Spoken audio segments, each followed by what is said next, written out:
Hi, my name is Kitty Greenwald and this is Slow Food Fast. Today we're going to be preparing a green bean panzanella from Johnny Muniz, who owns Comey Restaurant in Washington, D.C. Panzanella is an Italian bread-based dish, and Johnny's take on it is light on the bread and heavy on the greens, which are peaking right now. We have English peas, sugar snap peas, and French beans. He also calls for using favas, but because we want to make this dish super quick, we've actually increased the amount of sugar snaps and English peas to compensate for the amount of favas. Here we have a rustic loaf, which is going to provide the bulk to our dish. I'm just going to cut it in half. What's nice about panzanella, it's particularly good with day-old bread. Traditional panzanella is actually made with tomatoes. Tomatoes release a lot of liquid, and so day-old bread is very good for soaking up all those juices. I've preheated the oven. We're just gonna hand tear this bread into pieces. They don't have to be equal, about 1-inch pieces. I'm gonna toast these croutons for 7 minutes in the oven that's been set to 375. Then I'm going to turn them, toast them for another 7 minutes. In the meanwhile, I'm going to heat up the oil that's going to flavor them and make these lovely and indulgent. I'm putting in 4 tablespoons or 1/4 cup of olive oil. It calls for 2 tablespoons minced garlic. I prefer to have it large so that I don't need to worry about the small minced bits turning bitter. That's just going to heat slowly, and the reason that we're doing that is to flavor the oil. So I'm going to take out my bread, give it a turn, return it to the oven, let it cook another 7 minutes. So this is an enormous red onion. Use about half or 1/4 of it, and you're just going to slice this paper thin. Use a mandolin or a sharp knife.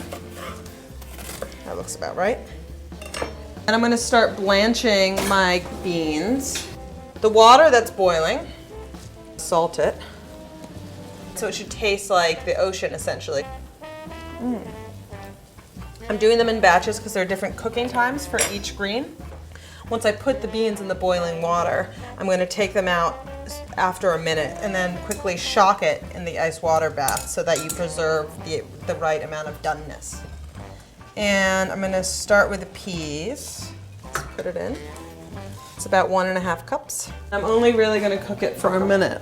The peas are rising to the surface. They look bright green. They're nice and plump.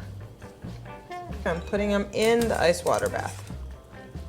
In go my sugar snap peas. Okay. I'm going to check on my bread. It should be nice and dry. This is showtime, so I'm going to have to multitask. Bear with me. Snap peas are sharp green. That's the color that you want. How attractive is that? Very is the answer. And blanch my string beans.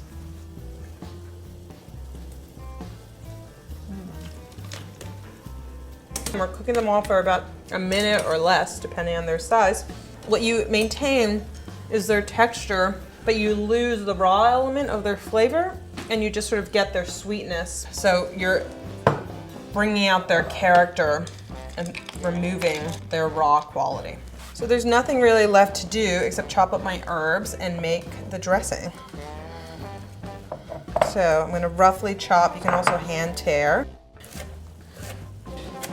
The dill. I'm going to make the vinaigrette. It is a mustard-based vinaigrette with a 1/2 tablespoon of Dijon mustard, a 1/4 cup sherry vinegar, there, a 1/2 cup olive oil. Toss the bread in this delicious garlic oil. I can use my hands. As that soaks up some of the flavor, I'm going to dry my greens, drain them, pat them dry, add it to the mix. Red onions, our mint, our dill,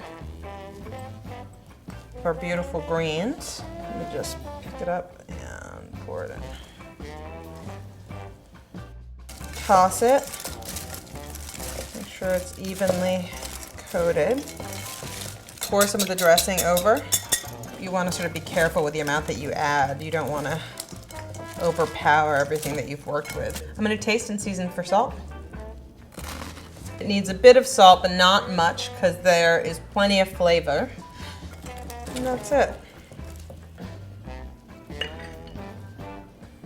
A nice healthy portion for a nice healthy salad. The garlic oil just makes this salad totally irresistible.